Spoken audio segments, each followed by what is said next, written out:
عروہ بن زبیر نے خبر دی کہ انہوں نے حضرت عائشہ رضی اللہ عنہا سے سوال کیا، کیا اے ام المومنین، اور اگر آپ کو خوف ہو کہ آپ یتیموں کے بارے میں انصاف نہ کر سکیں گی تو اسے ما ملکت ایمانکم تک اس آیت میں کیا حکم بیان ہوا ہے؟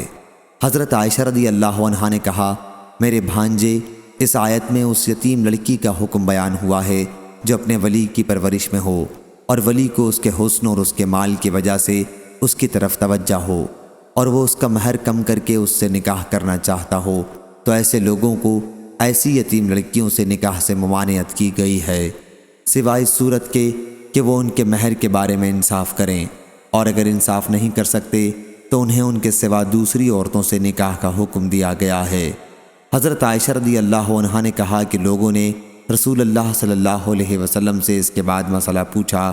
تو اللہ تعالیٰ نے آیت اور آپ سے عورتوں کے بارے میں پوچھتے ہیں سے وترغبون تک نازل کی۔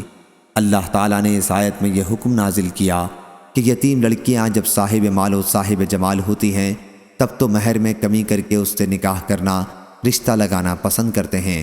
اور جب دولت مندی یا خوبصورتی نہیں رکھتی اس وقت ان کو چھوڑ کر دوسری عورتوں سے نکاح کر دیتے ہیں۔ یہ کیا بات، ان کو چاہیے کہ جیسے مال و دولت اور حسن و جمال نہ ہونے کی صورت میں ان کو چھوڑ دیتے ہیں، ایسے ہی اس وقت بھی چھوڑ دیں جب وہ مالدار اور خوبصورت ہوں، البتہ اگر انصاف سے چلیں اور اس کا پورا مہر مقرر کریں تو خیر، نکاح کر لیں۔ صحیح بخاری حدیث نمبر 5140۔